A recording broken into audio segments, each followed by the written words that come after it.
Hello जी, क्या हाल है। अच्छा यार, this is the first video for differentiation. Before moving on to differentiation, I'd like to explain you guys this thing that एक math का ना एक बहुत मेजर पार्ट है जिसका नाम है कैलकुलस. तो कैलकुलस में होता क्या है, calculus is basically divided into two things, right. कितनी चीज़ों में? दो चीज़ों में डिवाइड होता है calculus. The first part is differentiation and the second part is integration. अच्छा जी. अब डिफरेंशिएशन इंटीग्रेशन में बेसिकली आपके पास, let's suppose you can say that, you can रफली से दैट कि 50% of the calculus is basically differentiation and the remaining 50% is the integration. Today we are going to be looking at differentiation. तो यार हम differentiation start करने लगे हैं. So differentiation को start करने से पहले I'd like to write down, list down its subtopics that are there in our syllabus. देखो differentiation वैसे तो एक बहुत बड़ा topic है, but there are a few limitations in our syllabus क्योंकि syllabus doesn't cover everything that is there in differentiation. तो देखो जी, सबसे पहले जो सब टॉपिक्स की बात कर लेते हैं. सब टॉपिक्स में हमारे पास सबसे पहले क्या चीज़ होती है? सबसे पहले हमारे पास होता है बेसिक रूल्स ऑफ डिफरेंशिएशन. भाई टेक्निक्स सीखेंगे हम डिफरेंशिएशन की, सही है जी. Basic rules and techniques. तो हम पहले सबसे पहले ये चीज़ देख रहे होंगे. सेकेंडली फिर हम क्या देख रहे होंगे? हम फिर देखेंगे gradient of the curve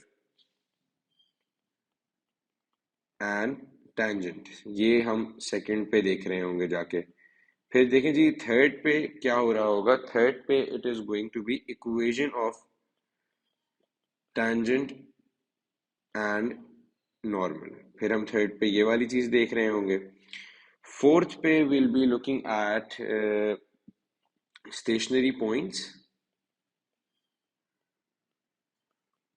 and its nature.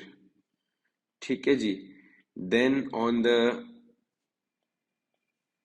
Fifth will be looking at rate, चलो इंक्रीजिंग एंड डिक्रीजिंग फंक्शन बोल लेते हैं. The order can change though, but I'm just going to list down everything that is there in the syllabus. ठीक है. फिर उसके बाद आ जाता है rate of change आ जाता है. And then there is going to be the seventh thing. This is newly added in the syllabus. Like not very new. It's been there since like 2 years now. Angle between 2 points. ठीक है, 2 lines, sorry. तो ये वाली सारी साथ की साथ चीजें हमारे पास बेसिकली इंटीग्रेशन का पार्ट है. ठीक है जी. अच्छा, अब देखो यार, इन सब चीजों को देखने के लिए सबसे पहले जो हमें चीज करनी है ना, that is the basic rules of differentiation. ठीक है, ये वाला टॉपिक हम सबसे पहले आज की लेसन में खत्म कर रहे होंगे. ठीक है. अच्छा जी. So before moving on to the rules, I'd like to explain the concept of differentiation first of all, and then we are going to be moving forward. अब डिफरेंशिएशन में बेसिकली होता क्या है? देखो, डिफरेंशिएशन जो है ना, वो इटसेल्फ क्या है? It's a technique to find out the change. क्या है? Technique to find out the change. मतलब कभी भी किसी भी चीज में चेंज हो रहा होगा तो हम उस चीज को क्या बोलेंगे? हम उस चीज को, उस चेंज को कैलकुलेट करने को हम कैसे कर सकते हैं कैलकुलेट? हम डिफरेंशिएशन की टेक्निक यूज करके उस चेंज को कैलकुलेट कर सकते हैं. So what is change now? देखो जी, चेंज की जब हम बात करते हैं तो change is called gradient. Change क्या चीज होती है? Change is called gradient geometrically. मतलब जब कभी भी अगर आप ज्योमेट्रिकली ग्रेडियंट्स चेंज निकालने जाते हो तो आप बेसिकली वहां पे जाके ग्रेडियंट्स ही कैलकुलेट करते हो और उसी चीज को आप अपनी चेंज बोलते हो. ठीक है. तो जो चेंज का ज्योमेट्रिकली नाम क्या है? चेंज का ज्योमेट्रिकली नाम है ग्रेडियंट. ठीक है. ज्योमेट्रिकली मतलब ग्राफ वगैरह पे जब कभी भी हमें चेंज देखना होता है तो हमें बेसिकली ग्रेडियंट देखना होता है. ठीक है जी. तो यार अब मूव ऑन करते हैं, थोड़ा सा एक ओ लेवल मैथ का यहाँ पे एक कॉन्सेप्ट लेकर आते हैं. देखो जी, ओ लेवल मैथ में हमने क्या पढ़ा था? सबने हमने पढ़ा था कि ओ लेवल मैथ में जो भी ग्रेडियंट ऑफ अ लाइन होता है वो क्या चीज होती है. देखो जी, ग्रेडियंट ऑफ अ लाइन, सबसे पहली बात जो हमने पढ़ी थी वो ये पढ़ी थी कि कांस्टेंट होता है. ठीक है. कांस्टेंट का मतलब क्या होता है? कांस्टेंट का मतलब ये होता है same through out the line. के मतलब पूरी लाइन पे हमने ये चीज पढ़ी थी कि पूरी लाइन पे ग्रेडियंट क्या होता है, सेम होता है। और अगर हम लाइन की इक्वेशन को देखते हैं तो लाइन की इक्वेशन क्या होती है, y is equal to M X plus C line की इक्वेशन होती है। तो बेसिकली इसमें जो भी ये m वाली चीज होती है वो क्या होता है मेरे पास, वो ग्रेडियंट होता है। और ग्रेडियंट एक कांस्टेंट वैल्यू होती है through out the line, same gradient रहता है। इसका मतलब क्या होगा, इसका मतलब होगा अगर मेरे पास एक लाइन है तो उस लाइन पे मेरे पास एक ग्रेडियंट होगा। ठीक है जी, एक लाइन का एक ग्रेडियंट। ठीक है, तो ये वाली बात हमें ओ लेवल मैथ से पता है। अच्छा जी, अगर मैं आपसे पूछूं कि ग्रेडियंट ओ लेवल मैथ में अगर आपको चेंज निकालना है एक लाइन का या फिर ग्रेडियंट निकालना है एक लाइन का, तो आपको क्या जरूरत होती थी, आपको सिर्फ और सिर्फ दो पॉइंट्स की जरूरत होती थी। दो पॉइंट्स आपके पास होते थे, x1 comma y1, x2 comma y2। तो आपने अगर ग्रेडियंट निकालना होता था तो ग्रेडियंट निकालने के लिए आप क्या करते थे, एक फॉर्मूला यूज करते थे y2 minus Y one upon x2 minus x1, और आपके पास ये ग्रेडियंट आ जाता था इस फॉर्मूले से, और gradient through out the line आपके पास सेम रहता था। ठीक है, यहां तक हमें ओ लेवल मैथ में ये सारी बातें हमें पता थी। अब हम थोड़ा सा आगे मूव ऑन करते हैं और हम देखते हैं कि ओ लेवल मैथ में हमने ग्रेडियंट ऑफ द कर्व के बारे में क्या बात सीखी थी। तो देखो जी, ग्रेडियंट ऑफ द कर्व के बारे में हमने ये सीखा था कि ग्रेडियंट ऑफ द कर्व, सबसे पहले तो ग्रेडियंट ऑफ द कर्व के बारे में हमें ये पता था कि I don't know if you guys have heard this over there, but हमें ये पता था कि ऑफ कोर्स कोई ग्रेडियंट ऑफ द कर्व भी कोई न्यूमेरिकल वैल्यू तो होती है। ठीक है, कौन सी वैल्यू होती है, न्यूमेरिकल वैल्यू होती है। फिर उसके बाद अगर ये एक न्यूमेरिकल वैल्यू होती भी है तो इसके साथ साथ क्या होता है कि ये जो भी वैल्यू होती है ये बेसिकली वेरिएबल इन नेचर होती है। क्या होती है, वेरिएबल इन नेचर होती है, मतलब कि ये बार बार चेंज करती रहती है। तो contrary to the gradient of the line जो अभी हम सीखते हुए आए हैं, ग्रेडियंट ऑफ द लाइन क्या था, वो कांस्टेंट था। तो ये क्या है, ये वेरिएबल इन नेचर है, मतलब कि एक कर्व के बेसिकली आपके पास क्या हो सकता है, एक कर्व के लिए there can be infinite number of gradients, so you can write down that one curve equals to infinite gradients. ठीक है जी, तो एक करके there can be infinite gradients. अच्छा जी, अब क्वेश्चन ये होता है कि यार how do we find out the gradient of the curve. तो जी ओ लेवल मैथ का थोड़ा सा रिकैप करते हैं, रिकैप ओ लेवल मैथ करते हैं थोड़ा सा। और ओ लेवल मैथ का हम क्या रिकैप करते हैं, हम ओ लेवल मैथ का एक टॉपिक था जिसका नाम था ग्राफ ऑफ फंक्शंस, तो हम उस पे चल के थोड़ा सा यहाँ से वहां से रिकैप करते हैं। तो देखो जी, ग्राफ ऑफ फंक्शंस के टॉपिक में अगर मेरे पास बात की जाती थी on how to find the gradient of the curve, तो हमें क्या चीज सीखी थी मैंने। देखो जी, हमने ग्रेडियंट ऑफ द कर्व का ओ लेवल मैथ में एक बात सीखी थी कि अगर फॉर इंस्टेंस मेरे पास इस तरह का एक कर्व होता है कि if it's drawn something like this, और मुझे इसका कोई एक पॉइंट है, लेट्स सपोज यहाँ पे मार्क्ड है ए, और मुझे अगर इस पॉइंट पे इस कर्व का ग्रेडियंट निकालना है, तो मैं क्या करता था, मैंने बोला था कि यार आप इस पॉइंट पे बेसिकली एक टैंजेंट ड्रॉ कर लो, और फिर जो टैंजेंट का ग्रेडियंट कैलकुलेट कर लो। टैंजेंट का ग्रेडियंट कैसे कैलकुलेट होगा कि भाई टैंजेंट पे कोई भी दो पॉइंट्स लो, और y2 minus Y one is over x2 minus x1 वाला कोई भी फॉर्मूला यूज करके किसी भी दो पॉइंट्स के लिए टैंजेंट का ग्रेडियंट फाइंड कर लो। और मुझे पता था, वहां पे मुझे बताया गया था कि the gradient of the curve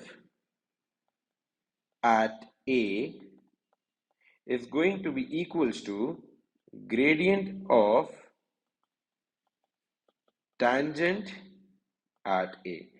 क्या मतलब, मतलब है जो भी कर्व का ग्रेडियंट होगा ए पर वो किसके बराबर होगा, वो जो मैंने ये टैंजेंट ए पर बनाया उसके बराबर होगा। और टैंजेंट का ग्रेडियंट ढूंढना क्यों आसान है, क्योंकि टैंजेंट तो मेरे पास एक स्ट्रेट लाइन है, और स्ट्रेट लाइन का ग्रेडियंट मैं y2 minus Y one x2 minus x1 पे से ढूंढ सकता हूं। तो लेट सपोज अब मेरे पास अगर एक पॉइंट लेट सपोज यहां पर मार्क होता और इसका मुझे ग्रेडियंट ढूंढने का बोलते, तो मैं क्या करता, मैंने ओ लेवल मैथ में पढ़ा था कि अगर मुझे पॉइंट बी पे ग्रेडियंट निकालना है कर्व के, तो भाई पॉइंट बी से एक टैंजेंट बनाओ कर्व पे।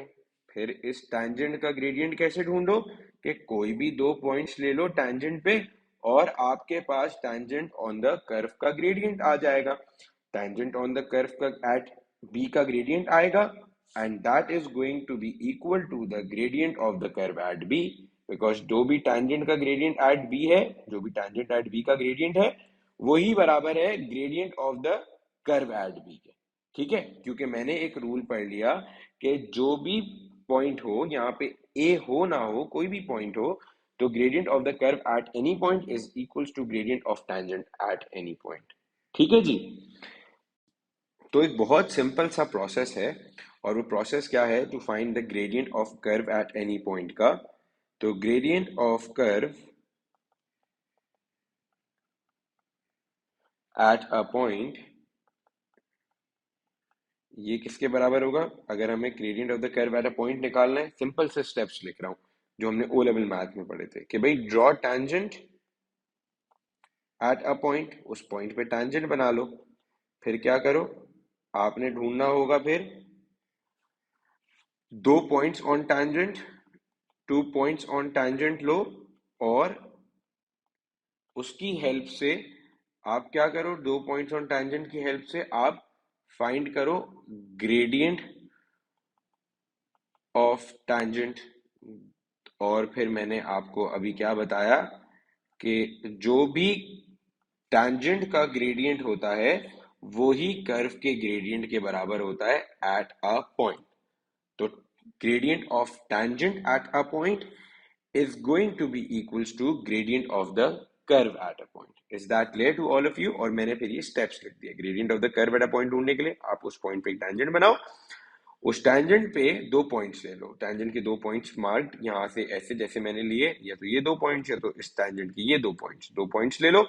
उन दो points की help से इस line का gradient, tangent का gradient निकाल लो, और जो भी tangent का gradient आ रहा है वो कर्व की gradient at A या फिर एट बी के बराबर है।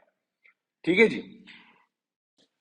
अच्छा जी, so now we have talked enough about the gradient of the line and gradient of the curve. अब हम देखते हैं कि यार जो चीज हम टॉपिक पढ़ रहे थे उसका क्या नाम था, वो था डिफरेंशिएशन। तो देखें जी, डिफरेंशिएशन में हम किस चीज की बात करी थी? Differentiation was talking about what? Differentiation was a technique to calculate change. ठीक है जी। तो डिफरेंशिएशन क्या निकालता है? चेंज निकालता है। अब चेंज के बारे में फिर मैंने सेकंड बात क्या बोली? मैंने आपको बोला कि भाई चेंज जो होता है वो ज्योमेट्रिकली तो ग्रेडियंट ही होता है। तो बेसिकली डिफरेंशिएशन करता क्या है? डिफरेंशिएशन एक तरीके से आपके पास ग्रेडियंट्स कैलकुलेट करता है। तो भाई जो अभी ये एक ग्रेडियंट ऑफ द कर्व निकालने का इतना मुश्किल तरीका सिखाया, इतना लंबा तरीका सिखाया, तो why don't I tell you guys a direct method also. अच्छा जी, अब डायरेक्ट मेथड क्या होता है? डायरेक्ट मेथड बोलता ये है कि भाई अगर आपके पास फॉर इंस्टेंस एक इक्वेशन ऑफ द कर्व है। अच्छा जी, अब ये इक्वेशन ऑफ द कर्व को का अगर तुम डिफरेंशिएशन करोगे तो तुम्हारे पास क्या आ जाएगा? डिफरेंशिएशन करोगे तो तुम्हारे पास डायरेक्टली इसका ग्रेडियंट ऑफ द कर्व आ जाएगा। क्यों? क्योंकि डिफरेंशिएशन ही आपको क्या देता है? डिफरेंशिएशन आपको चेंज बताता है। चेंज क्या होता है? ग्रेडियंट होता है। तो अगर मेरे पास एक इक्वेशन ऑफ द कर्व है, मैं अगर उसको डिफरेंशिएट करने लगूं तो मेरे पास ग्रेडियंट ऑफ द कर्व आ जाएगा। अच्छा, अब ग्रेडियंट ऑफ द कर्व जो होता है वो प्लीज ये बात याद रखना कि gradient of the curve is equals to gradient of tangent at a point. ये बात नहीं भूलना। ठीक है जी। तो बेसिकली अब मैंने आपको यहाँ पे क्या सिखा दिया? मैंने आपको बहुत एक सिंपल से तरीके में बताया कि देखो जी, डिफरेंशिएशन जो है वो बेसिकली क्या करता है? चेंज कैलकुलेट करता है। चेंज क्या होता है? ग्रेडियंट। तो डिफरेंशिएशन एक तरीके से ग्रेडियंट कैलकुलेट करता है। तो अब मैंने फिर उसी रूल को, उसी बात को सामने रखते हुए मैंने बोला कि यार अगर डिफरेंशिएशन अगर मेरे ग्रेडियंट कैलकुलेट करता है तो डायरेक्ट मेथड बना लेते हैं। क्या कि अगर मेरे पास इक्वेशन ऑफ द कर्व है, मैं उसको डिफरेंशिएट करने लगूं तो मेरे पास उसी कर्व का ग्रेडियंट आ जाएगा, क्योंकि ग्रेडियंट कोई भी इक्वेशन हो उसको आप डिफरेंशिएट करो तो आपके पास उसका सीधा सीधा ग्रेडियंट आ जाता है। ठीक है जी। So now we know that कि अगर हमें कभी भी किसी चीज का ग्रेड, किसी भी कर्व का ग्रेडियंट निकालना हो, so we differentiate its equation and we find out its gradient. ठीक है, तो क्यों? क्योंकि gradient was a technique to calculate change, change used to be our gradient. तो मतलब differentiation helps us in finding out the gradient of any curve. ठीक है जी। Have the concept that why do we differentiate? We differentiate because alright, now to move on with differentiation. देखो जी, differentiation के बारे में आपको ये पता होना चाहिए कि एएस मैथ में जो डिफरेंशिएशन है वो एक पूरी डिफरेंशिएशन वो नहीं है, बेसिकली एक डिफरेंशिएशन का एक पार्ट है। तो देखिए जी, एएस मैथ में हमारे पास क्या है, एएस मैथ में हमारे पास चार बेसिक रूल्स हैं। ठीक है जी, तो इन चारों रूल्स पे बेसिकली पूरी एएस मैथ की डिफरेंशिएशन बेस करती है। अच्छा, what by the word rule we also mean that there are four basic techniques that for differentiation that are used in AS math. तो भाई ये पहले हम सारी टेक्निक सीख लेंगे और फिर हम उसके बाद जाके एएस मैथ की डिफरेंशिएशन से मूव फॉरवर्ड करेंगे। तो मैंने सब टॉपिक्स में इसको डिस्ट्रीब्यूट भी इसी तरह किया हुआ है कि सबसे पहले मैंने आपको रूल सिखाया, रूल्स का मतलब टेक्निक सिखा दी। अच्छा जी, अब moving on with differentiation I like to add on to this thing. पहले मैं ये चीज समझाऊंगा, फिर मैं आपके पास आपको रूल्स पे लेके चलूंगा। देखो जी, एक बहुत इंपॉर्टेंट एक कॉन्सेप्ट होता है जिसका नाम होता है ऑपरेटर बेटा। अब देखो, ये ऑपरेटर को ना आप यहाँ एएस में समझ लो तो आपके पास पूरा एएस भी सुकून से गुजरता है और ए टू में भी आपको बहुत ज्यादा हेल्प हो जाती है। हालांकि कुछ इसमें मुश्किल नहीं होता, बस एक छोटा सा मैं एक चीज पे एम्फेसाइज करूंगा, वो आपकी एक्सप्लेनेशन के लिए होगा। ठीक है जी, तो देखिए जी, ऑपरेटर में बेसिकली होता क्या है कि डिफरेंशिएशन का, हर डिफरेंशिएशन का एक ऑपरेटर होता है। ऑपरेटर बताता क्या है, operator basically defines what is differentiated with respect to what। अब इसका उर्दू का मतलब क्या है भाई, इसका उर्दू का मतलब ये है कि ये ऑपरेटर बेसिकली बताता ये है कि क्या चीज डिफरेंशिएट हो रही है किस चीज के हिसाब से। ठीक है जी, तो अभी हम समझाते हैं आपको कि इसका मतलब क्या होता है। देखो जी, अगर मेरे पास फॉर एग्जांपल ये लिखा हुआ है डी ओवर डी एक्स, इसका मतलब क्या होता है कि यहाँ पे अभी कुछ वैसे तो मेंशन नहीं है, लेकिन यहाँ पे जो भी चीज डिफरेंशिएटेड हो रही होती है तो इस ये क्या दिखाता है, ये दिखाता है थिंग विच इज डिफरेंशिएटेड। जो चीज डिफरेंशिएट हो रही होती है वो यहां पर आती है, ओ सॉरी, डिफरेंशिएटेड। ठीक है जी, फिर उसके बाद विद रिस्पेक्ट टू व्हाट होता है वो यहां पर आता है। तो विद रिस्पेक्ट टू व्हाट, वो चीज यहां पर आती है। तो अगर यहाँ पे ये डी ओवर डी एक्स लिखा हुआ है तो इसका मतलब क्या होता है, इसका मतलब होता है differentiation with respect to X. मतलब एक्स के हिसाब से किसी चीज की डिफरेंशिएशन, यहाँ पे वो चीज अभी मेंशन नहीं है, हो सकता है कुछ भी हो सकता है। फिर उसके बाद बेटा, अगर यहाँ पे फॉर एग्जांपल इस तरह की कोई चीज लिखी होती कि डी ओवर डी एल, तो इसका मतलब क्या होता, इसका मतलब होता कि differentiation with respect to L. अच्छा जी, इसके बाद अगर मेरे पास यहाँ पे लिखा होता डी ओवर डी ए, तो इसका मतलब क्या होता, इसका मतलब होता कि डिफरेंशिएशन विद रिस्पेक्ट टू ए। ठीक है जी, तो ये मतलब आपको सिर्फ ऑपरेटर की अंडरस्टैंडिंग देने के लिए ये सारी चीज समझाई गई थी। देखो जी, ऑपरेटर होता क्या है, operator basically defines what is differentiated with respect to what, with W R T का मतलब होता है विद रिस्पेक्ट टू। ठीक है, मतलब कि क्या चीज डिफरेंशिएट हो रही है किस चीज के हिसाब से। तो अब वो जो चीज डिफरेंशिएट होती है वो यहाँ पर आती है डी के साथ, और जिसके हिसाब से होता है वो बेसिकली यहाँ पर आता है। और आप इसको लिख देते हो डी ओवर डी एक्स पढ़ते हो, डी का साथ कुछ चीज आएगी। अब ये जो चीज होती है that is being differentiated with respect to this. तो यहाँ पे अगर मैंने डी ओवर डी एक्स लिखा, इसका मतलब differentiation with respect to x. मैंने डी ओवर डी एल लिखा, इसका मतलब differentiation with respect to l. अगर डी ओवर डी ए लिखा हुआ होता है तो इसका मतलब ये होता है कि डिफरेंशिएशन विद रिस्पेक्ट टू ए।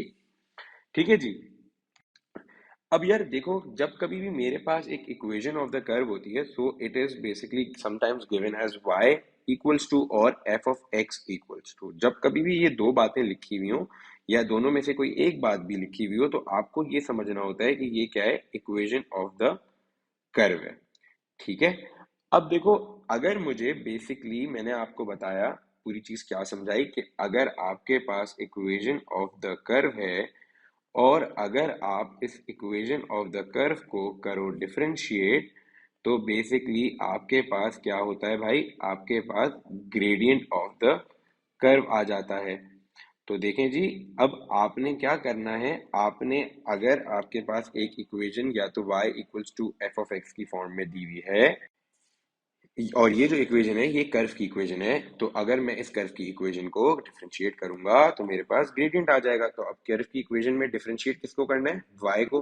तो भाई y को डिफरेंशिएट करने के लिए किसके हिसाब से होगा, x के हिसाब से होगा, क्योंकि ये एक x का फंक्शन है।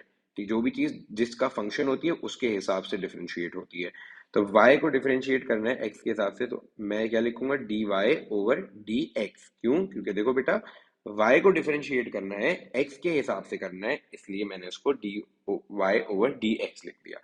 अब ये जो dy ओवर dx होता है ये बेसिकली मेरे पास क्या कहलाता है, ये कहलाता है ग्रेडियंट ऑफ द कर्व। तो भाई ये मेरे पास क्या, अगर मेरे पास एक इक्वेशन है उसको मैंने डिफरेंशिएट किया तो मेरे पास ग्रेडियंट ऑफ द कर्व आ गया। ठीक है जी। तो यार देखो, अगर यही चीज मेरे पास dy over dx gradient of the curve है, अब ये अगर मेरे पास ये f ऑफ x की फॉर्म में होता, फंक्शन ऑफ x की फॉर्म में होता, तो मैंने इसको लिख देना था f डैश x। मतलब जब भी इसको एक बार डिफरेंशिएट करने के बाद मैं लिख सकता हूँ f डैश x, तो इसका मतलब भी वही होता है जो dy बाई dx का मतलब होता है। dy बाई dx कब लिखूंगा, जब y की फॉर्म में होगा इक्वेशन। अब f ऑफ x की फॉर्म में होगा तो मैं उसको f डैश x लिख सकता हूँ। या फिर मैं इसको कभी कभी एग्जामिनर इस तरह भी एक्सेप्ट कर सकता है कि वाई डैश का मतलब भी होता है कि equation of the curve differentiate हुई हुई है। तो इन सारी चीजों का मतलब क्या होता है, इन सारी चीजों का मतलब होता है ग्रेडियंट ऑफ द कर्व। अच्छा जी, is and that is also going to be equals to gradient of the tangent at a point. ठीक है जी। तो भाई देखो मेरी बात सुनो, now we have clearly understood that what does differentiation means, right? अब इसके बाद ना ये वाली पूरी बात आपने याद रखनी है, ठीक है। इसके बाद we are going to be looking moving on to the rules. तो देखो जी, सबसे पहले जो मेरे पास रूल है ना वो कौन सा है, सबसे पहले हम बेसिकली टेक्निक स्टार्ट कर रहे हैं। ठीक है जी। तो नंबर वन पे जो मेरे पास रूल या टेक्निक है वो ये है कि फॉर एग्जांपल अगर आपके पास एक फंक्शन हो इस तरह से गिवन हो कि y equals to, so I am starting with rules for differentiation. ठीक है जी। तो देखो जी, सबसे पहले जो मेरे पास रूल है या सबसे पहले जो मेरी टेक्निक है वो ये है कि अगर मेरे पास कोई फंक्शन गिवन हो और वो फंक्शन बेसिकली इस तरह की कोई चीज गिवन हो कि y इक्वल्स टू एक्स की पावर n। तो देखो जी, अब मुझे अगर y को डिफरेंशिएट करना होगा, y अगेन x का फंक्शन है, so it is going to be written as dy by dx। इसका जो होगा वो क्या होगा कि आप क्या करोगे कि ये जो पावर है ना n, it is gonna come down and it is going to be written with x like this n x। Power नीचे आया और सेकंड स्टेप क्या होता है कि पावर में आपने एक -1 कर देना है। ठीक है जी, this is the first rule. तो यार सबसे पहले हम इसका एक एग्जांपल देखते हैं। और इसका एग्जांपल क्या होगा कि फॉर एग्जांपल मेरे पास एक फंक्शन गिवन है y equals to x cube. अब इसको अगर मुझे डिफरेंशिएट करना है तो सबसे पहले y को डिफरेंशिएट करना है, y x की टर्म्स में है, so it is going to be dy over dx is going to be equal to, सबसे पहला क्या था कि मेरे पास पावर जो चीज थी वो एग्जैक्टली इस तरह से नीचे आके मल्टीप्लाई हो गई। ठीक है, तो यहाँ पे 3 है तो 3 नीचे आके x से मल्टीप्लाई हो जाएगा and it is going to be 3x। अब x की पावर जब नीचे आ चुकी है तो पावर में एक -1 होना भी जरूरी है, जैसे यहाँ पे मैंने किया हुआ है। तो 3 में अगर -1 करता हूँ तो बेटा क्या होता है, 3 - 1। तो it is going to be dy by dx is going to be equals to 3x square. ये इसकी डिफरेंशिएशन हो गई। ठीक है जी। Now we are going to be moving on to the next example. अब नेक्स्ट एग्जांपल क्या है, लेट्स सपोज मेरे पास गिवन है y इक्वल्स टू एक्स की पावर -7। तो भाई माइनस हो, प्लस हो, फ्रैक्शन हो, डेसिमल हो, आपने कोई टेंशन नहीं लेनी भाई। आपका रूल वही रहेगा कि पावर पहले नीचे लाओ और पावर में -1 करो। So dy by dx is going to be equals to -7x हो गया और पावर में -7 -1। So it is going to be what, it is going to be dy by dx is going to be equals to -7x की power -8। ठीक है जी। अच्छा, अब इसको थोड़ा तमीज से भी लिख सकते हैं क्योंकि कभी पावर को नेगेटिवली नहीं छोड़ते आंसर में। तो it can be written as 7 over x की पावर 8। क्योंकि आपने बेटा बचपन में एक रूल सीखा था, क्या रूल था वो, कि अगर कभी भी पावर्स को किसी भी वेरिएबल को रेसिप्रोकेट करते हैं तो उसकी पावर की साइन चेंज हो जाती है इन डाइसिस ओ लेवल मैथ। अच्छा जी, now let's move on and let's look at one more example of this. और उस एग्जांपल से मुझे आपको एक और बात भी समझानी है and then we are going to be moving forward. तो देखें जी, ये वाला एग्जांपल क्या है, ये वाला एग्जांपल हमें बोलता है कि फॉर एग्जांपल अगर मेरे पास गिवन है y equals to under root of x. तो यार मैं ये चीज स्टार्ट करने से पहले, आपको इसको डिफरेंशिएट करने से पहले आपको थोड़ा सा एक रिकैप देता हूँ। देखो बेटा, अगर कभी भी ना आपके पास रेडिकल फॉर्म में कोई चीज इस तरह से लिखी हुई होती थी कि ए होल पावर एम, क्या लिखा हुआ होता था कि अगर कोई भी चीज हमारे पास लिखी हुई होती थी कि ए होल पावर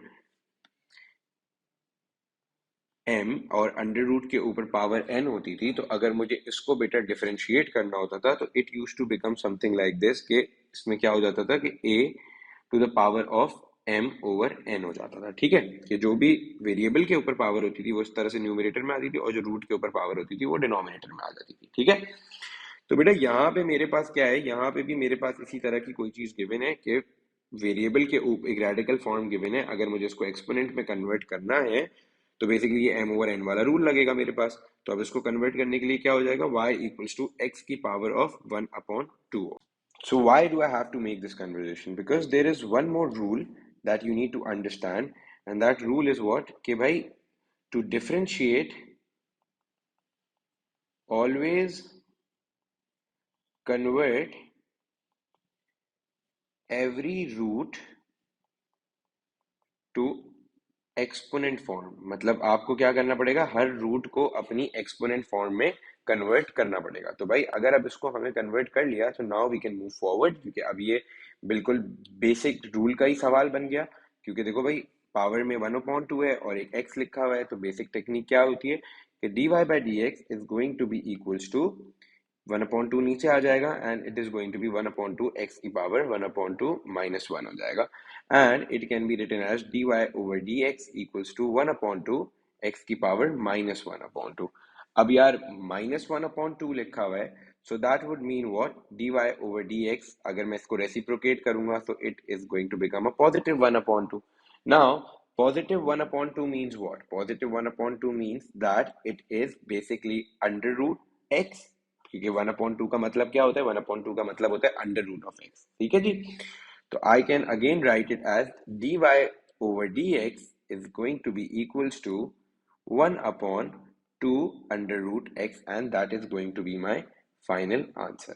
ठीक है जी, अच्छा जी, so let's move on to one more example, कि अगर मेरे पास एक क्वेश्चन गिवन है y इक्वल्स टू 1/x। अब देखो यार, यहाँ पे क्या है, यहाँ पे variable is in the denominator. So I will teach you one more thing.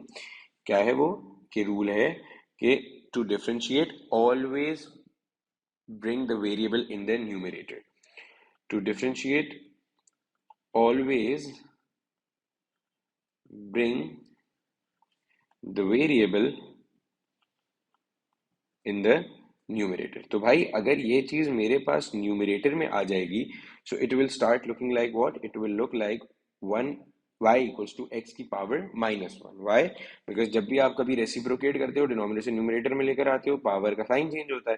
Power का साइन क्या हो जाएगा, 1 था यहाँ पे, तो ये -1 हो जाएगा। ठीक है, now we can differentiate it, and it is going to start looking like dy over dx is going to be equals to -1, power में -1 नीचे आया, -1 हो गया, क्योंकि पावर में तो हमें -1 करना होता है, and dy by dx is going to be equals to -x की power -2। this is not going to be the final answer, although this can be a final answer, but to represent it in a better form or more simpler form, it is going to be dy by dx। तो उसको minus की power को वापस नीचे ले जाओ तो positive हो जाएगा, and it will be written as something like this, के -1/x की पावर ऑफ 2। ठीक है जी, so with the first rule of differentiation, with the first technique, मैंने आपको ये different examples के through, first technique है क्या, y equals to x की पावर n को differentiate करना। तो इसका डिफरेंशिएट होगा क्या, कि सबसे पहले पावर नीचे आया, पावर नीचे आके वेरिएबल से मल्टीप्लाई हो गया, और पावर में फिर -1 कर दिया। ठीक है, तो भाई इस टेक्निक के साथ साथ मैंने आपको दो बातें और बता दी, कि कभी भी differentiation can not be done in the root form, we always have to convert it into exponential form. फिर उसके बाद आपको एक रूल और सिखाया कि कभी भी डिनोमिनेटर में कोई चीज हो तो वो डिफरेंशिएट नहीं हो सकती, उसको आप न्यूमरेटर में लेकर आओ और फिर डिफरेंशिएट करो।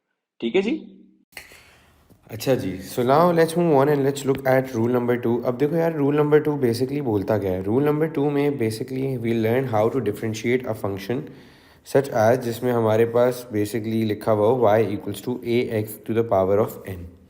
तो बेसिकली अगर हमें इसको डिफरेंशिएट करना हो, first of all we need to understand that this a is going to be some constant. ये a जो है ये कोई चीज़ कांस्टेंट होगी। फिर जब हमें इसको डिफ्रेंशिएट करना होगा, so it is going to be dy by d x is going to be equals to what. अब ये जो a है, ये जो n है, ये भी अभी भी नीचे आएगा, लेकिन ये a से आके मल्टीप्लाई हो जाएगा। So it will start looking like a multiply bye n into x, वही रहेगा जो x है, और पावर में क्या हो जाएगा, माइनस n माइनस वन हो जाएगा, n से माइनस वन हो जाएगी पावर। ठीक है, तो बेसिकली इस सेकंड रूल की डिफ्रेंशिएशन बेसिकली इस तरह की कोई चीज़ आपके पास हो जाती है। क्या किया मैंने कि जो भी पावर थी उसको वापस से नीचे लेकर आया पहले वाले रूल की जगह। यहाँ नीचे लाने के बाद इसको मुझे पावर को इस कांस्टेंट से मल्टीप्लाई करना पड़ेगा, और ये पावर में क्या हो जाएगा, पावर में बेसिकली आपके पास माइनस वन हो जाएगा, जैसे आपके पास फर्स्ट रूल में होता था। ठीक है जी। Now let's move on and let's look at an example of this. For example मेरे पास कोई फंक्शन गिवन है 2x की पावर ऑफ 5। अब मुझे इसको करना है बेटा डिफ्रेंशिएट। तो इसको डिफ्रेंशिएट करने के लिए what am I going to do is, सबसे पहले मैं बेटा पावर को नीचे लेकर आऊँगा। पावर नीचे लेकर आया तो यहाँ पे कांस्टेंट 2 है, इससे मल्टीप्लाई करूँगा अपनी पावर को and it is going to become 10। Then power में मेरे पास 5 माइनस वन हो जाएगा, so it is going to be d y by d x is going to be equals to 10x to the power of 4। Is that clear? अच्छा जी, अब इसके बाद यार एक एग्जांपल और देखते हैं इस केस की। लेट्स सपोज मेरे पास बेटा गिवन है 1/4 मल्टीप्लाई बाय एक्स की पावर ऑफ 8। अब मेरे पास कांस्टेंट यहाँ पे क्या है जो मल्टीप्लाई हो रहा है, 1/4। तो बेटा इसको डिफ्रेंशिएट करने के लिए what am I going to do is, I am just going to write it as d y over d x equals to 1/4। 8 बेटा नीचे आया, एक्स की पावर में क्या हो गया, 7 हो गया, क्योंकि 1 माइनस हो गया। फिर now what do I have to do, I will have to cancel this 1, 4 and 8 and it will become something like this कि dy by dx is going to be equals to 2 into x की power of 7. Is that clear to all of you? अच्छा जी, let's move on and let's look at one more example of this. तो यार देखो, let's suppose अगर हमारे पास given है कि अब हमें डिफ्रेंशिएट करना है y equals to 6 over x को। तो भाई इसको डिफ्रेंशिएट करने के लिए पहले तो आप इसको लिखेंगे तमीज़ से। तमीज़ से लिखने का मतलब क्या है कि we learn in the previous slide कि x can not be differentiated, we can not differentiate this like मतलब directly because the variable is in the denominator. To bring the variable in the numerator I will have to write it like this. ठीक है जी, अब ये हो सकता है differentiate. तो बेटा अब इसका डिफ्रेंशिएशन क्या हो जाएगा, it is going to be d y by d x is going to be -1 है पावर में, -1 बेटा पीछे आके 6 से मल्टीप्लाई होगा तो -6 हो जाएगा, और पावर में -1 और -1 -2 बना चुके होंगे। फिर बेटा इसको थोड़ा सा और सिंप्लीफाई करके तमीज़ से लिख सकते हैं, कैसे कि -6 over x to the power of 2 and that is going to be my final answer. ठीक है जी। अब यार इसका ना एक और एग्जाम्पल देखते हैं कि लेट्स सपोज मेरे पास बेटा इस तरह की कोई चीज़ गिवन है कि y equals to 8 under root of x। तो यार देखो again in the previous exam on the previous slide I taught you guys that how do we deal with radical form or roots in the differentiation। तो roots को पहले exponential में convert करना, form में convert करना होता था। तो बेटा ये क्या हो जाएगा, 1/2 हो जाएगा, 8 multiply by x to the power of 1/2। Now when we are going to differentiate it, it will start looking something like this कि 1/2 नीचे आया तो 8 से मल्टीप्लाई होगा, ये डॉट जो है ना मल्टीप्लाई का साइन है। ठीक है, फिर ये x क्या हो जाएगा, पावर 1/2 -1 हो जाएगा। So it will start to look like d y by d x is going to be 2 1 2 and 4 हो गया, तो 4 इंटू एक्स की पावर -1/2 बिकॉज 1/2 -1 इज -1/2। अब देखो जी -1/2 लिखा हुआ है, तो सबसे पहले तो पावर को हम इज्जत से लिखते हैं, ये मतलब ये वेरिएबल को। तो इज्जत से लिखने का मतलब क्या है कि पावर को हम डिनोमिनेटर में लेकर आ जाते हैं, क्योंकि रेसिप्रोकेट करेंगे तो पॉजिटिव हो जाएगा। Now it is still written as x to the power of 1/2। The better way to write this thing down is that it will become what, d y by d x. इसको radical form में ही कर लेते हैं, तो it will become under root of x। तो ये root form में कन्वर्ट हो गया and this is going to be the final answer of this question. Although this could have been my final answer as well, like this can be my final answer too, but then again अगर question आपके पास under root की form में है तो it's better to represent it in the under root का form in the final answer also. Like it's just becomes easier like later on when we'll be solving the examples from the past papers, so we'll see that how the calculations become easier when we converted into this form. ठीक है जी। अच्छा, let's move on and let's look at one more example भाई। अब आपके पास given है, let's suppose 6y equals to 6 under root of x। ठीक है, अब अंडर रूट ऑफ x है तो बेसिकली सबसे पहले तो इसको सॉल्व करने के लिए you will have to convert root form से एक एक्सपोनेंट फॉर्म में, so it will start looking like this. Then we'll have to make it simplify it further to differentiate, तो that means डिनोमिनेटर में variable differentiate नहीं हो सकता, इसको हम न्यूमरेटर में लेकर आएंगे and it will start to look like this. फिर बेटा जी देखें, इसको अगर डिफरेंशिएट करना होगा so it will start looking like this कि dy by d x equals to -6 multiply by 1/2 and x की पावर -12 -1। ठीक है जी, so 2 1s are 2, 2 3s are, so it is going to be dy by dx is going to be equals to -3 x की power -1/2 and -1 is -3/2। ठीक है जी, अब इसको यार वेरिएबल को अगेन थोड़ा let's write it in a simplified form. तो यार देखो, सिंप्लीफाइड फॉर्म में मतलब है कि पावर में अगर नेगेटिव का साइन है तो उसको पॉजिटिव बना लो रेसिप्रोकेट करके। तो यार इसको पॉजिटिव बना लिया। अब देखो यार, again the question was in the root form but my answer is in the fraction. Powers are in the fraction, it's not in the exponent form, मतलब they are not in the root form, right. तो यार देखो, आपको ये पता होना चाहिए कि डी वाई बाई डी जब कभी भी, अच्छा, to write it in the final form first of all I will explain you guys one more thing. देखो जी, अगर कभी भी मेरे पास इस तरह की कोई चीज़ लिखी हुई होती थी कि लिखा हुआ होता था कि x की पावर 1, तो इसका मतलब होता था x लिखा हुआ है। अगर x की पावर 0.5 लिखा होता था तो इसका मतलब होता था अंडर रूट x, राइट, मतलब 1/2 इज अंडर रूट x। तो अगर मेरे पास कभी भी x की पावर 1.5 लिखा होगा तो इसका मतलब होगा x की पावर 1 मल्टीप्लाई बाय x की पावर 0.5, क्योंकि बेसिस सेम होंगी जब भी ये पावर्स ऐड होके 1.5 बना होगा। तो 1 x की पावर 1 इंटू 0.5 का मतलब क्या होगा, it can also be written as something like this कि x under root of x। सही है, क्योंकि यहाँ पे क्या है, x एक होल में x है और एक 0.5, x टू पावर 0.5 है। 0.5 का मतलब क्या होता है, अंडर रूट ऑफ x। ठीक है, तो अगर मेरे पास कल को लेट सपोज इसी तरह की कोई चीज़ लिखी हुई हो कि मेरे पास लिखा हुआ हो कि x की पावर ऑफ 6.5, तो 6.5 का मतलब क्या होगा कि x की पावर 6 मल्टीप्लाई बाय x की पावर 0.5, ये दोनों पावर्स बेसिस सेम है, पावर्स कैन बी एडेड, तो that is how it became 6.5, but मैंने उसको अलग करके लिख दिया। तो now the better way to write this down is going to be x की power 6 under root of into x under root of x। ठीक है जी, तो यार अगर फॉर एग्जांपल कल को मेरे पास इस तरह की कोई चीज़ आ जाती कि लिखा हुआ होता कि x की power 10.5, so it can be written as x की पावर 10 मल्टीप्लाई बाय x की पावर 0.5। ठीक है, तो अब देखो इसका मतलब क्या होगा, x की पावर 10 आपने ऐसे ही लिखा और अंडर रूट ऑफ x इस तरह से लिख दिया।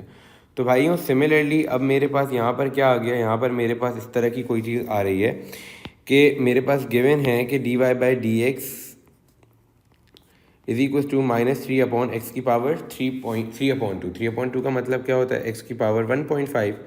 So that means I can just simplify it and write it down in this form -3/x की power x into under root of x, and that is going to be my final answer for this, क्योंकि x की power 1.5 थी, 1.5 can be broken down this way कि x to power 1 multiply by x to the power 0.5 and then it can be broken down and then it can be simplified into this form। ठीक है, जैसे मैंने यहाँ पे कर दिया, and that is going to be my final answer also। देखो यार, examiners can accept the answers in this form also, but the thing is कि the calculations becomes very easy when we are doing in when we are converting the answer into this form and then like making the calculations। तो इसमें ना हमेशा याद रखना कि calculation इस form में हमेशा आसान हो जाती हैं। ठीक है जी, before moving on to the next rule, I'd just like to like do a few examples with you guys and then I'll अच्छा जी, before moving on to the next rule, I'd like to like prove a few things to you। देखो जी, अगर हम मेरे पास for example एक line की equation given होती थी y इक्वल्स टू -5x, तो मुझे पता होता था यार कि इस लाइन का ग्रेडियंट कितना है, -5 है। कैसे पता होता था, क्योंकि ओ लेवल मैथ में मैंने एक बात सीखी, मैंने सीखा कि जब कभी भी लाइन का ग्रेडियंट निकालना है तो उसको इस फॉर्म से कंपेयर कर लो हमेशा। तो जो भी x के साथ चीज लिखी हुई होती है वो मेरा ग्रेडियंट ही होता है। तो यहाँ पे x के साथ -5 लिखा हुआ था, इसलिए मैंने बोल दिया कि भाई ये मेरा ग्रेडियंट है। ठीक है जी। अब यार देखो, बेसिकली ये वाली बात मैंने अपना डिफरेंशिएशन के थ्रू भी निकाल सकता हूँ। कैसे? क्योंकि मुझे पता है बेटा कि इक्वेशन ऑफ अ कर्व को जब कभी भी मैंने डिफरेंशिएट करना होगा, मैंने जब भी इक्वेशन ऑफ अ कर्व को डिफरेंशिएट करना होगा, तो डिफरेंशिएट करने के लिए मेरे पास उसको करने के बाद मेरे पास उसका ग्रेडियंट आ जाना है। ठीक है जी। तो बेटा ये लाइन जो है ये भी तो एक कर्व का ही पार्ट होती है ना, तो अगर मैं लाइन की इक्वेशन को भी डिफरेंशिएट करूं तो ग्रेडियंट आना चाहिए। तो आ जाओ जी। अब देखो लाइन की इक्वेशन क्या गिवन थी, y equals to -5x given था। अब इसको अगर मैं डिफरेंशिएट करने लगूंगा तो it will become dy/dx equals to -5 आ जाएगा यहाँ पर, और x की जगह पे x चला जाएगा क्योंकि पावर 1 है, 1 - 1 0 हो जाता है। So dy/dx is going to be equals to -5x की power of 0, x to the power of 0, anything to the power of 0 is 1, so that means it is just going to be -5। तो मेरे पास ये यहाँ पे इस तरह से prove हो जाएगा। ठीक है जी। अब देखो यार, क्या मेरा dy/dx किसके बराबर आ रहा है? -5 के बराबर आ रहा है। तो बेटा ग्रेडियंट वैसे भी इसका क्या था, ग्रेडियंट इसका अगर आप इधर से कंपेयर कर लो तो इसका ग्रेडियंट आपके पास -5 ही था, और डिफरेंशिएशन के थ्रू भी देखो -5 ही आ रहा है। तो this is just a proof कि बेसिकली अगर लाइन की इक्वेशन से हमें देख के पता भी चल जाता है कि -5 है, और उसको जब डिफरेंशिएट कर रहे हैं तो जब भी हमारे पास ग्रेडियंट -5 ही आ रहा है। ठीक है जी। अब देखें उसके बाद let's move on to the third rule. अब देखो यार, पॉजिटिव थर्ड रूल बेसिकली क्या बोलता है? Third rule basically rule number 3 पे हम सीखेंगे कि basically how do we do differentiation of a constant. Constant क्या होता है? जिसके साथ कोई भी वेरिएबल नहीं होता। तो देखो जी, कांस्टेंट की डिफरेंशिएशन स्टार्ट करने से पहले मैं आपको एक बात सिखाता हूँ। देखो लेट सपोज मेरे पास एक इक्वेशन दी हुई है y इक्वल्स टू 5। तो y इक्वल्स टू 5 जो भी एक इक्वेशन है वो बेटा, अगर आप देखना चाहो कि y इक्वल्स टू 5 जो भी एक एक लाइन की इक्वेशन होगी, तो बेटा ये लाइन किस तरह से ड्रॉ होती है? तो ये लाइन इस तरह से ड्रॉ होती है कि बेसिकली ये एक हॉरिजॉन्टल लाइन होती है। कैसी होती है? Horizontal line. ये बात आपने अभी कोऑर्डिनेट ज्योमेट्री में भी सीखी थी कि y equals to 5 is going to be an horizontal line. And how is this line going to be like? This line is going to just pass horizontally and cutting the y-axis at 5. तो basically ये वाला point 5 हो जाएगा, and this line is gonna look something of this sort। ठीक है जी। तो बेटा अब मैंने आपको बताया था कि हॉरिजॉन्टल लाइन का जो ग्रेडियंट होता है वो क्या होता है बेटा? 0 होता है। इक्वल टू 0 क्यों? हॉरिजॉन्टल लाइन का ग्रेडियंट हमेशा 0, वर्टिकल लाइन का ग्रेडियंट हमेशा इनफाइनाइट। तो इसीलिए मैंने आपको बोला कि y इक्वल्स टू 5 की अगर लाइन है तो वो एक हॉरिजॉन्टल लाइन है, हॉरिजॉन्टल लाइन का ग्रेडियंट होता है 0। ये बात तो हमने अभी अपना सीख ली थी कोऑर्डिनेट ज्योमेट्री में, और ये बात हमें वहां से पता है। लेकिन अभी तो हम पढ़ रहे हैं बेटा डिफरेंशिएशन। तो देखो जी, डिफरेंशिएशन में अगर मेरे पास y इक्वल्स टू 5 की इक्वेशन है, सो that means what, that it that it can also be written as 5 into x की पावर ऑफ 0। मतलब x है लेकिन पावर ऑफ 0 के साथ है, इसलिए ऐसे नजर नहीं आ रहा। ठीक है। तो बेटा अगर मैं इसको डिफरेंशिएट करने जाऊं, so it is going to be what, dy/dx is going to be equal to, अब देखो क्या होगा, ये 0 पावर है तो 5 नीचे 0 उतरेगा, 5 से मल्टीप्लाई होगा, and then power is going to be 0 -1। तो बेटा कोई भी चीज अगर 0 से मल्टीप्लाई होती है तो उसका फाइनल आंसर क्या होता है? 0 ही होता है ना। तो dy/dx इसलिए 0 हो जाएगा। अब देखो this is a way to differentiate any constant. अच्छा, अब देखो यार, मैंने ना बेसिक ये आपको कांस्टेंट की डिफरेंशिएशन सिखाई, फिर उससे बाद अब मैं आपको बताता हूँ कि जो मैंने पहली वाली बात आपसे की थी कि कोऑर्डिनेट ज्योमेट्री वाली बात की थी कि जब कभी भी हॉरिजॉन्टल लाइन होती थी तो उसका ग्रेडियंट 0 होता था। तो मैंने यहाँ पे वो प्रूफ भी करके दिखा दिया। कैसे? कि भाई एक लाइन है, उसके ग्रेडियंट को जब मैंने डिफरेंशिएट करता हूँ तो ग्रेडियंट आता है। तो देखो भाई इसका ग्रेडियंट क्या आ रहा है? 0 आ रहा है। तो that is how we do differentiation of a constant. Constant की डिफरेंशिएशन भी इसमें सीख ली, और मैंने एक बात ये भी सीख ली कि भाई अगर एक हॉरिजॉन्टल लाइन का ग्रेडियंट 0 होता है तो एक इस तरह की कांस्टेंट की डिफरेंशिएशन भी आपके पास इसी वजह से 0 आती है। ठीक है जी। तो यार अब इसका एक रूल स्टैब्लिश करते हैं, और रूल स्टैब्लिश करके देखते हैं कि बेसिकली हमारे पास क्या चीज होती है। तो देखो भाई, अगर मेरे पास एक इक्वेशन गिवन है y इक्वल्स टू 8, राइट, तो अब इसका मतलब क्या है कि ये जो a है ये कोई कांस्टेंट है, मुझे इसकी डिफरेंशिएशन करनी है। तो आपको यार मतलब वैसे तो अब याद हो जाना चाहिए कि कांस्टेंट की डिफरेंशिएशन जीरो ही होगी, क्योंकि इस तरह की कोई भी लाइन एक हॉरिजॉन्टल लाइन होगी, उसका ग्रेडियंट भी जीरो होता है, और उसकी डिफरेंशिएशन के थ्रू भी मैंने आपको प्रूव करके बताया कि इसकी डिफरेंशिएशन भी जीरो ही होती है। अब ये जनरल टर्म्स में भी एक बार देख लो किस तरह होता है।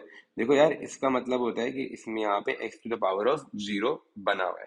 तो मतलब क्या है कि अगर मैं इसको डिफरेंशिएट करने जाऊंगा, पावर को नीचे लेकर आऊंगा, तो it is going to be a multiply by zero हो जाएगा, और x की पावर में जीरो माइनस वन हो जाएगा।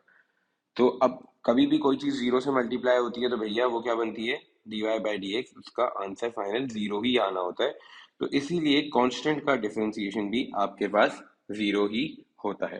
तो ये बात यहाँ पे एक रूल स्टैब्लिश हो गया, differentiation of a constant is zero. ठीक है जी। अच्छा जी, let's move on and let's look at a few more examples बेटा। लेट्स सपोज आपके पास गिवन है कि y इक्वल्स टू एक्स की पावर ऑफ 5 प्लस एक्स की power of 4 plus 7 under root of x plus 2। अब यार इसको मुझे डिफरेंशिएट करना है। तो देखो जी, इसको डिफरेंशिएट करने के लिए it is going to become what, dy by d x is going to B.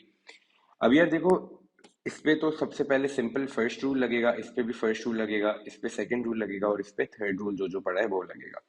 तो देखो यार, इसकी डिफरेंशिएशन क्या हो जाएगी, 5 नीचे आ जाएगा, एक्स की पावर ऑफ 4 हो जाएगा, फिर यहाँ पे 4 नीचे आ जाएगा, एक्स की पावर ऑफ 3 हो जाएगा, फिर यहाँ थर्ड वाले में सबसे पहले आप इसको लिखोगे एक्स की पावर ऑफ 1/2, और इसकी डिफरेंशिएशन हो जाएगी जीरो। अभी भी देखो ये कंप्लीटली डिफरेंशिएट नहीं हुआ, क्योंकि अभी ये इसको तो मैंने डिफरेंशिएट की ही नहीं है।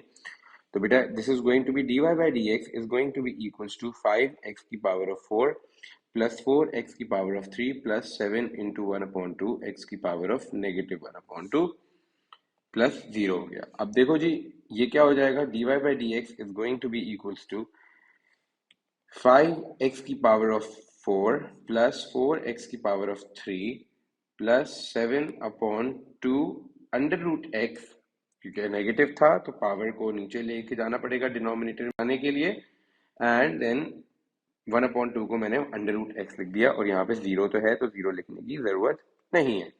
So that means this is going to be my final answer of this question. अच्छा जी, अब एक एग्जांपल और करते हैं and then we are going to be moving forward. Let's suppose बेटा मेरे पास गिवन है कि 2x plus 7 is equals to y equals to 2x plus 7 into x minus 2। तो देखो जी, इसको डिफरेंशिएट करने के लिए what do I have to do is, first of all I have to write it तमीज के साथ। तमीज के साथ मतलब है कि पहले इसको एक्सपैंड कर लो और फिर डिफरेंशिएट करना करते हैं। ठीक है जी। तो जब मैं इसको एक्सपैंड करूंगा तो ब्रैकेट्स की बेटा मल्टीप्लीकेशन हो जाएगी। This is how we are going to multiply, and this is going to be 2x square minus 4x plus 7x minus 14, and then it is going to be y equals to 2x square plus 3x minus 14, right? So now let's just differentiate it. It is going to be dy by dx is going to be 4x square, ये second rule of differentiation, फिर first rule of differentiation, and then third rule के constant का differentiation is zero. तो भाई इसका final answer क्या हो जाएगा, dy by d x is going to be 4x plus 3, and that is all. ठीक है जी। Now let's move on to the fourth rule, and that is the bracket rule. ठीक है, तो rule number 4, and that is going to be the bracket rule. अच्छा जी, देखिए जी, bracket rule में को स्टार्ट करने से पहले आपको ये समझना होगा कि बेसिकली आपके पास अब जिस चीज़ की हम डिफरेंशिएशन सीखेंगे that is going to be given in this form, कि मतलब अब हमारे पास इक्वेशन इस तरह की होल स्क्वायर पावर में कोई ब्रैकेट होगा, तो हम उस तरह से क्वेश्चन गिवन होगा और हमें उसको डिफरेंशिएट करना होगा।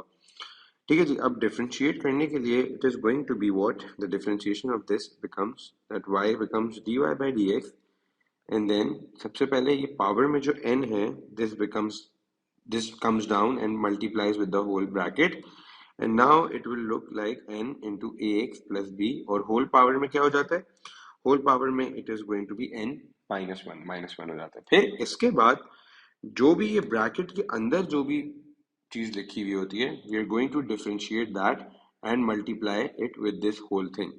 So that means this multiply by differentiation of bracket।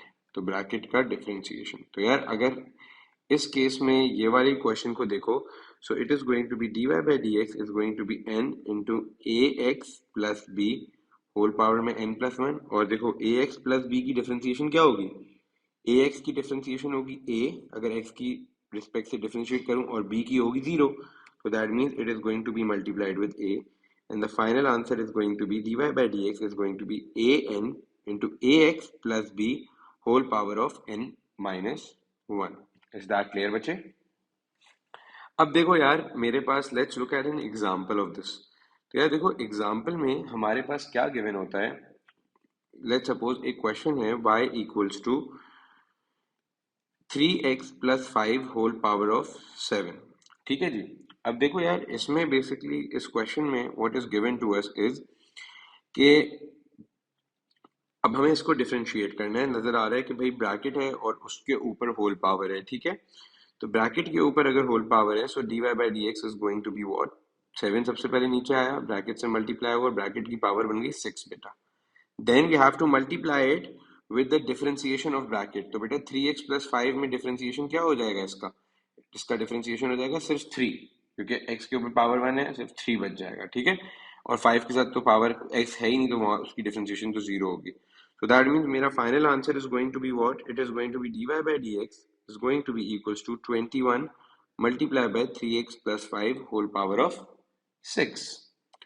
Alright, let's look at one more example of this कि अगर मेरे पास अब given है y equals to under root of 3x plus 5। अब मुझे बेटा अगर इसको डिफरेंशिएट करना है, तो इसको डिफरेंशिएट करने के लिए it is gonna start looking like y equals to 3x plus 5 whole power of 1/2। क्यों? क्योंकि बेटा देखो रेडिकल फॉर्म में कभी भी डिफरेंशिएशन नहीं हो सकती, तो मैंने इसको एक्सपोनेंट में कन्वर्ट कर लिया। पूरे के ऊपर अंडर रूट था, तो मैंने पूरे के ऊपर पावर 1/2 लगा दी। अब डिफरेंशिएट करते हैं बेटा। तो अब डिफरेंशिएट करने के लिए dy by dx is going to be equals to, पहले 1/2 यहाँ पर आया, 3x प्लस 5 होल पावर में क्या बचेगा बेटा, 1/2 माइनस 1 माइनस 1/2, और फिर उसकी डिफरेंशिएशन क्या हो जाएगी, 3। So now it is going to be dy by dx is going to be equals to 3/2 और multiply by 3x plus 5 whole power में -1/2। अब देखें जी ये पावर में -1/2 है, तो if अगर हम इसको रेसिप्रोकेट करते हैं, तो it will become a positive 1/2। So that means it is just going to be 3/2 into 3x plus 5 whole power में 1/2। That means it is going to be what? It is going to be dy by dx is going to be equals to, अगर मैं इसको वापस से root form में convert करूं, so it will start looking like this। ठीक है जी। Alright, so now let's move on and let's look at one more example of this कि यार अगर अब मेरे पास एक क्वेश्चन गिवन है और उस क्वेश्चन में उसने मुझसे बोला है कि आपने y equals to 3/x² plus 8x given है। अब मैंने इसको डिफरेंशिएट करना है। देखो बेटा इसको डिफरेंशिएट करने के लिए the first thing that I will have to do is I will have to write the variable in the numerator. So that means it is going to become what? It is going to become y equals to 3 into x² plus 8x की power of -1। तो बेटा अगर मुझे इसको differentiate करना है, it is going to be dy by dx is going to be equals to -3 into x² plus 8x की power क्या हो जाएगा, -2 हो जाएगा। फिर ब्रैकेट की डिफरेंशिएशन से मल्टीप्लाई करना, so it is going to be 2x plus 8, right. So that means अब ये क्या हो जाएगा, dy by dx is going to be, देखो जी ये पावर में है ना, इसकी पावर नेगेटिव में, तो बेटा इसको पॉजिटिव बना लेते हैं। तो it is just going to be 3 into -3 into 2x plus 8, और पावर में अगर पॉजिटिव हो जाएगा, so it is gonna be this way, denominator में ले गए पावर को, and it becomes +2। Now my final answer is going to be dy by dx is going to be -6x -24 over x² plus 8x की power of 2। ठीक है जी, and that is going to be my final answer. Alright guys, so that's it for this video, and in this video we successfully learned the concept of differentiation and the 4 basic techniques that are there in our syllabus. So see you guys in the next video. Allah Hafiz, take care.